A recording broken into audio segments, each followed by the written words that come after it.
and I got to be also very careful here, is that the quality of the major world, quality of the leaders of some of the major countries in the world is deteriorating. This is a very serious problem we have in the world today. In the UK, for example, you've gone from Margaret Thatcher to Boris Johnson. I mean, he's a joker. I'm not exaggerating, he's just a complete joker. And then after this joker left, he was succeeded by a joke, Liz Truss. She didn't last as long as a head of lettuce, as they say, you know? I mean, so how can a country like UK go from, Winston Churchill, Margaret Thatcher, to Boris Johnson, Liz Truss? But it's not about personalities. There's a structural game here. What you just heard was a segment from a dialogue titled America Through the Eyes of Kishore Mahbubani, which took place in November of 2024. In the content that follows, this top Asian thinker, who has lived in the United States for over 15 years, will offer a candid analysis of America today.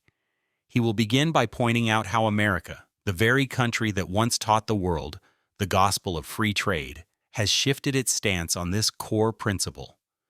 Next, he will dive deep into two specific issues within the American system: the operational model of its diplomatic bureaucracy and the structural challenges in leadership selection faced by the entire Western world. Finally, he will offer his most profound concerns and counsel for America's future. This is an external observation report on the United States from Asia. Let's continue. The country in which I've spent the most years of my life, obviously, is Singapore. The second country in which I've spent the most years of my life is the United States of America. I'm trying to work out, I've either spent 15 or 16 years altogether in the US, 2.5 years in Washington, DC, 10.5 years in New York, twice as Singapore's ambassador to UN, 1 year in Harvard as a visiting fellow. And then I've gone back countless times to spend times at so many different universities in the United States. So in a sense, clearly United States is a country, second country in which I've interacted with the most after Singapore. And I have, I must say, a tremendous number of friends in the US. I mean, it's just amazing. Every time I go back, there was always such pleasure catching up. And I'm actually going to go back and, you mentioned my book. After launching it in Singapore, KL, and Hong Kong, I'm going to launch it in New York at Asia Society and at Harvard University. And Harvard University has organized a whole day program for me to meet so many different people. So it is, for me, like it's going back to the United States in some ways, almost like, also like going back home to meet so many friends.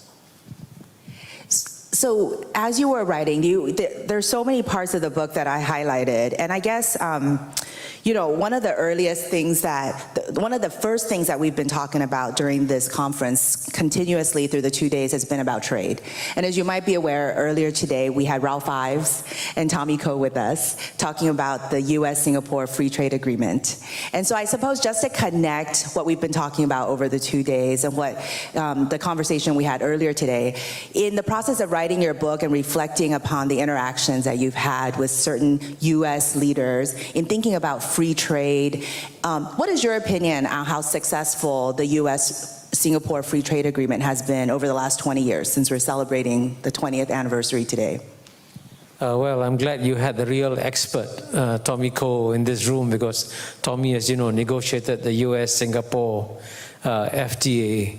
But I'm going to take a sort of a larger philosophical view of the trade issue, because one of the highlights in my life was that I accompanied Mr. Lee Kuan Yew when he addressed a joint session of Congress. That's the only time when a leader of Singapore has been invited to address the joint session of Congress, and I felt very proud to be there in the room, because we had some difficulty nailing down whether or not it would happen or not happen. So since I was ambassador to the UN, and since George Shultz, the Secretary of State, was going to come to New York for the UNGA, I got instruction from the Singapore government saying, please try and find a way of going straight for George Shultz and asking him, can you let us know whether the joint session is on? And George Shultz said to me, I guarantee you it'll be done.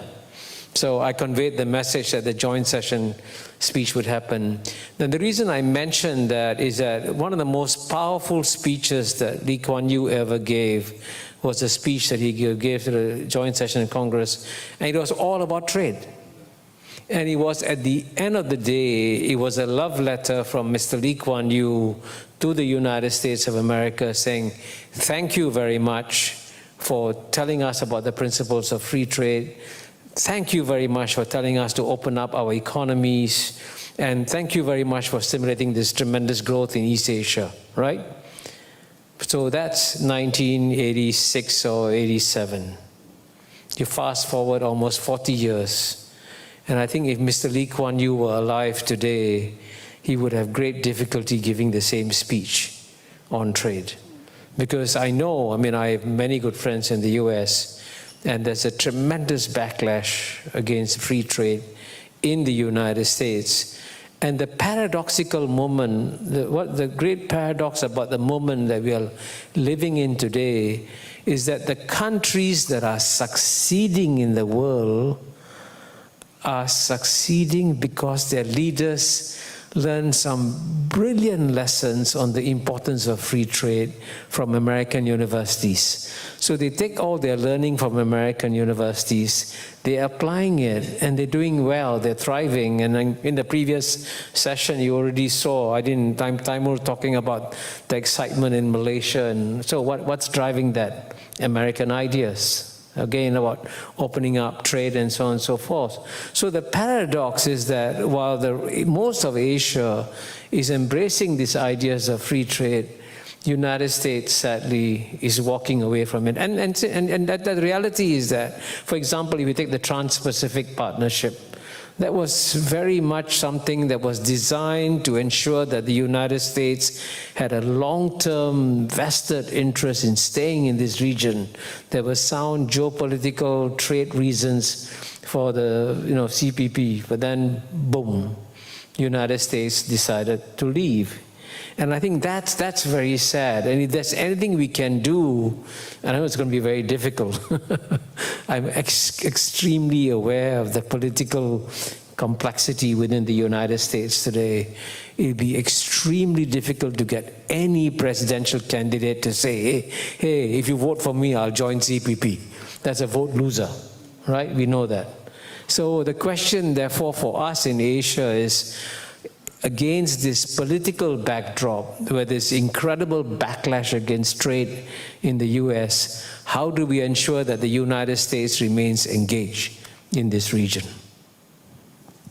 Well, we are down in the countdown to the presidential elections in November. And one thing is certain, we're going to have a new administration. However, one of the candidates we kind of know, the other one is kind of new, but it's not all, nobody's really new, are they? What advice or what would you say to whichever the new administration comes to be? And we're not in the game of doing predictions, although we did try to get Deputy Chief of Mission Casey Mays to predict the election earlier. He didn't play, so I think he's very smart. So I'm not going to ask you to predict who's going to win, but I would like to understand what advice you would give to whichever administration is elected on what the potential path to reinvigorating trade in the region might be, if they were even a little bit open to it. Well, you're right. It's impossible to make predictions. I remember 2016 very well. I remember the US Embassy organized a gala event in some big hotel. I don't know whether it was this hotel or some other hotel, some other place, probably near Suntec City, I think, if I'm not mistaken. And as I walked into this room as big as this, normally in the elections, results are coming out, everybody's very happy. There was doom and gloom in the room. So I kept going around saying, what's going on? Why is everyone looking so gloomy? They said, well, it looks as though Trump is going to win. And it was a big shock, huge shock. And I know that my friends, obviously, I'm sort of indicating where most of my friends are, were very, very disappointed. And certainly Kirk Wagner was the ambassador then, was also very disappointed. So I think we have to, in this part of the world, acknowledge the reality that Donald Trump may win. I mean, you have to prepare for that. It'd be irresponsible not to prepare for it, okay? Then the question is, what do we do? How do we handle it? And at the end of the day, I do believe that you have to appeal to long-term national self-interest. At the end, I may sound very cynical, but geopolitics is a very cold, cruel game. It's not about being nice. It's about appealing to hard-core, long-term interests. And at the end of the day, the United States has got to assess whether its presence in East Asia is a major asset for America's long-term interests. And remember that what's unique about Southeast Asia, and seriously, there are not many other parts of the world can replicate this. There are huge reservoirs of goodwill towards the United States in Southeast Asia. It's partly the Cold War history. ASEAN is a pro-American creation, denounced by Russia and China, Soviet Union and China when it was created. And there's a long history of happy engagement within the United States and Southeast Asia. But the sad part is this: most Americans are not even aware that Southeast Asia exists. And most Americans are certainly not aware that there are huge pools of reservoir goodwill towards the United States in this region. So you have a precious asset here that can go to waste. And similarly, even within East Asia, and certainly in Japan, Korea, Australia, New Zealand, there's a lot of goodwill towards the United States. But at the end of the day, if you want to preserve that, it requires long-term commitment. It cannot go up and down on the basis of election cycles. And so I hope that you can create a constituency within the United States, a bipartisan constituency that says, hey, American presence in this region is important and we must be part of it. And of course, at the end of the day, frankly also, I'm sure we're going to discuss it at some point in time, how you manage China is equally important, right? As you can see from these countries in this region, they want to be friends with the United States and they want to be friends with China. Okay, and they have to be. Because if the United States is going to be around for 100 years, China will be around 1,000 years. So Southeast Asians dealt with China 1,000 years ago. They have to deal with China 1,000 years from now. So they have to preserve those links also. So managing that very delicate change requires a certain degree of political sophistication within Washington, D.C., which frankly, as of now, doesn't exist yet. So that's what we need to build in Washington, D.C. Yeah, I'm going to bridge over to the China thing in a second, but I do want to ask our members in the audience. For AmCham members, we represent a great diversity of American companies and American business interests, and this is where our job would be to carry the message of what's happening in Southeast Asia, the complexity of the region, the opportunities here, back to the United States. And every time you get a chance to do that with your corporate headquarters, with people that you meet who are coming through, I highly encourage you to do so. And if you're not comfortable doing it, I'll do it for you. So that's something that I do hope you take very seriously, because we do need to help people understand what is Southeast Asia. I think they know what Singapore is now, and we all know crazy rich Asians, but generally Singapore's profile has risen. But Southeast Asia, they still think of it as a block of countries without realizing how incredibly different Indonesia is from Vietnam, et cetera. So please, let's all work together to communicate that back home to the United States. On the China one, I'm going to quote a little bit of your book, because I did make a bunch of highlights. But one which I thought was super interesting was when you said, for great powers such as the United States, their influence doesn't depend on the quality and ability of their ambassadors. power speaks more eloquently than personality in generating influence. And I actually thought, given that you mentioned China, when I read that, I thought, okay, great powers such as the United States. And I thought, well, same for China, right? Can you talk a little bit more about the fact that power speaks more and has more influence than individuals or individual personalities? Because it doesn't really feel like that right now when you have leaders of these huge countries who are such strong personalities that it almost rides out any kind of policy conversation. Well, I can tell you that, I was an ambassador for many years. And although I was never actually what I call a bilateral ambassador, although I was head of mission in Cambodia in 73, 74, when the war was taking place. And that's when I learned a lot about geopolitics, because every day the city would be shelled. And then I realized, hey, war is a serious business. But I can tell you, once you become an ambassador and you arrive at a capital, one of the first questions you ask yourself is, who's the most important ambassador in this capital? Because there's a hierarchy among ambassadors, clearly. And quite often, the ambassador of a neighboring country would be very important because they would have to understand their neighbor very well, clearly. But also, you also realize that whoever the great power of the day, also that ambassador will be very, very important. And you give a concrete example. Throughout the Cold War, if you went to Bangkok, right, very clearly the most powerful ambassador in Bangkok by far was the American ambassador, right? Because, Thailand was a treaty ally, Thailand was a very important staging post for operations in Indochina, and there had always been a certain degree of closeness between the Thai establishment and the American establishment. So the American ambassador is number one, and frankly, in those days, the Chinese ambassador was not very consequential. I mean, important, but not that consequential. But today, I think if you go to Thailand and you ask yourself which ambassador is more important, it would depend also on which country does, for example, does Thailand do more trade with, United States or China? And the answer is China. And which country is engaged in new projects in China, right? Again, in Thailand. And I suspect the answer again is China. So progressively you find that the standing of the Chinese ambassador is slowly going up, and the relative standing of the US ambassador is going down. And also in terms of visits, for example, Chinese leaders have more visits in Thailand than American leaders do.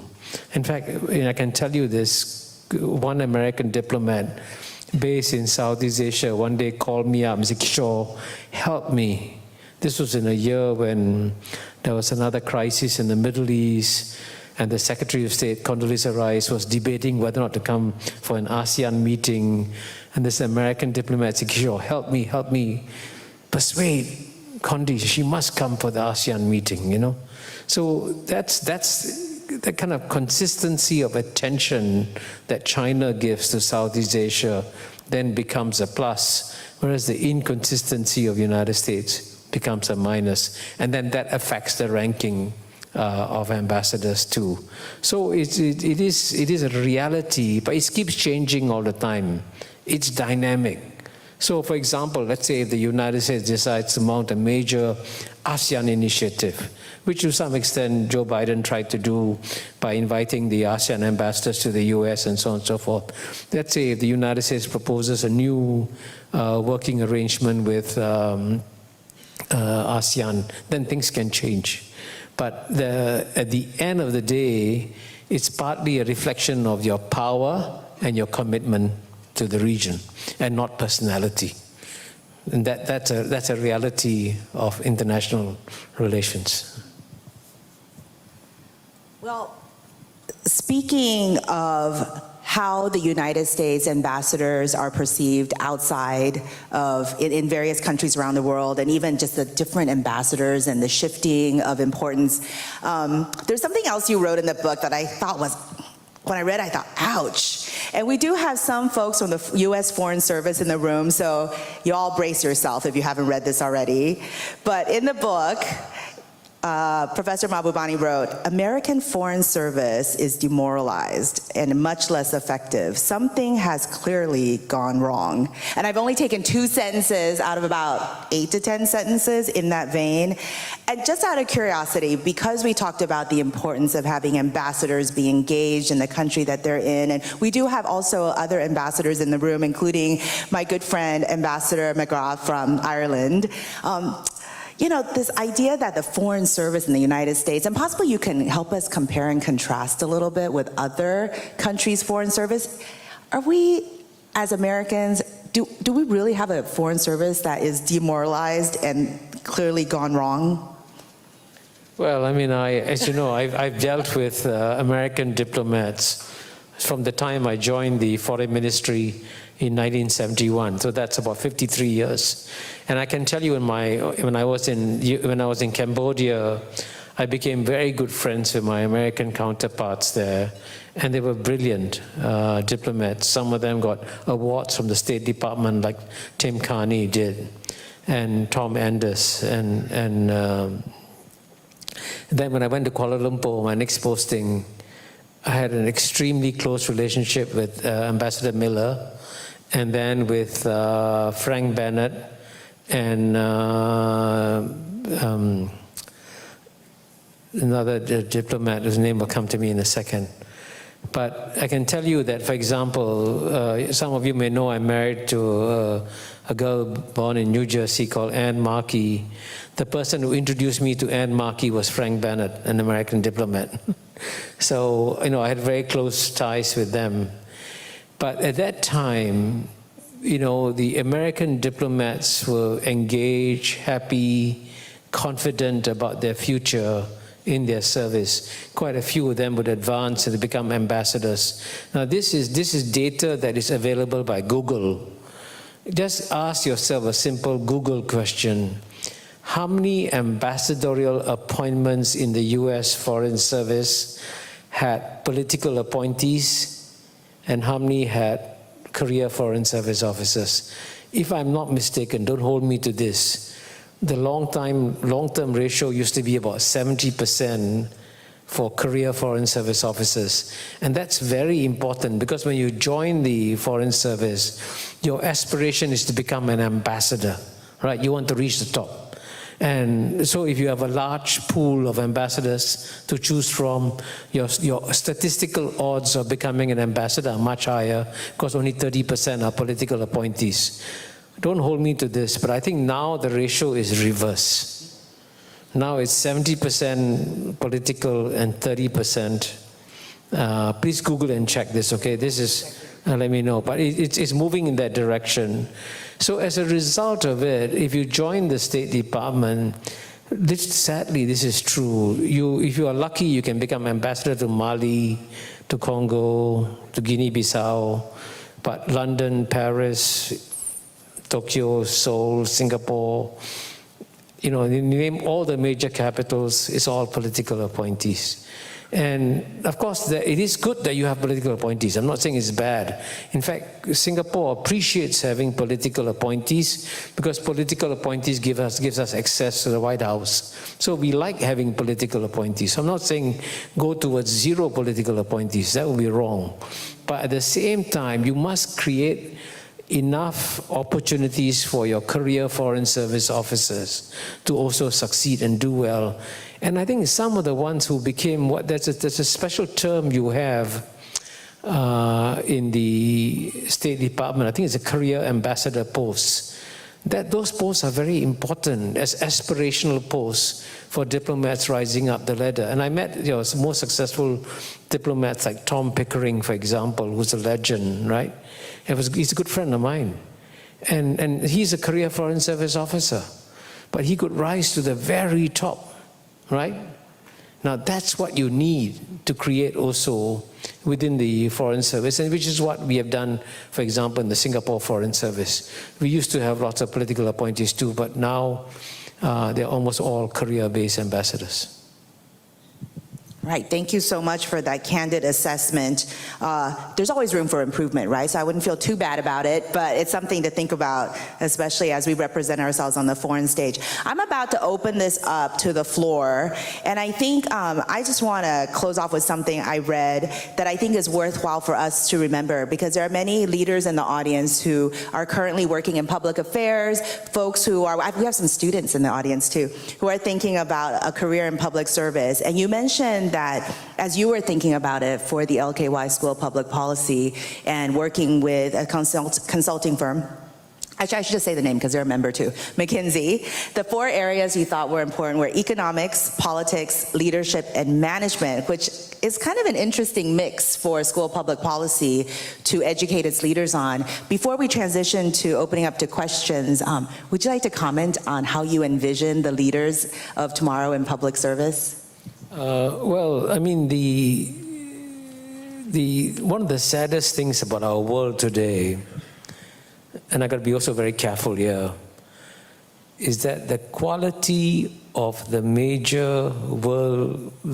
quality of the leaders of some of the major countries in the world is deteriorating.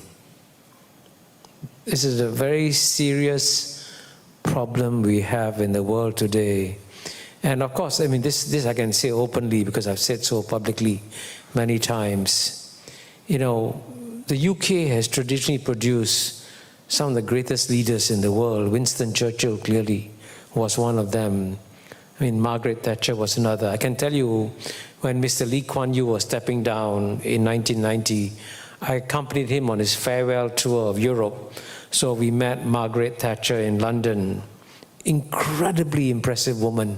And we were having dinner at number 10 Downing Street. She stood up and without any notes, nothing in front of her, gave a wonderfully beautiful, eloquent speech about what a great man Lee Kuan Yew is and what he has done. Then Lee Kuan Yew stood up equally spontaneously and responded. So these were 2 great leaders interacting with each other, Similarly, when he went to Paris, Francois Mitterrand came to the door of Élysée Palace to receive him, which is a breach of protocol because he's head of state. Lee Kuan Yew is only head of government, head of state coming to receive head of government at the entrance. Very unusual. And then when he went to Germany, we met Helmut Kohl, another impressive, thoughtful leader. But now in the UK, for example, you've gone from Margaret Thatcher to Boris Johnson. I mean, he's a joker. I'm not exaggerating. He's just a complete joker. History will regard him very unkindly because he destroyed his country by engineering Brexit. Brexit is by any reasonable calculation a disaster for the UK, and Boris Johnson lied his way in the campaign for Brexit. And then after this joker left, he was succeeded by a joke, Liz Truss. She didn't last as long as the head of lettuce, as they say, I mean, so how can a country like UK go from, Winston Churchill, Margaret Thatcher, to Boris Johnson, Liz Truss? But it's not about personalities. There's a structural game here. Politics is becoming more difficult. And you really got to it's very difficult to find people who are, on the other hand, very ethical, very committed to doing the right thing, and yet are cunning enough to succeed in the field of politics. Because politics is not easy. If you're not shrewd, if you're not cunning, if you're not ruthless, forget it. And it's very rare to find people who are both good human beings and also shrewd human beings. And now with politics becoming more difficult, it's harder and harder to get good people into politics, and that leaves the field open to all kinds of populists and others who come in. And sadly, that's going to be one of the structural problems for our world. And it's a common problem that many countries are facing around the world. What we have just heard was a complex external observation report on the United States, delivered by Professor Kishore Mahbubani. He began by pointing out the shift in America's stance on global trade ideology, a former champion of free trade that is now experiencing a strong domestic backlash.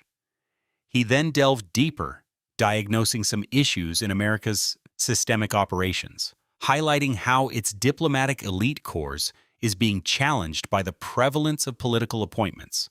Finally, he broadened his analysis to the entire Western world and arrived at a disturbing observation: that a decline in leadership quality is becoming a widespread structural problem.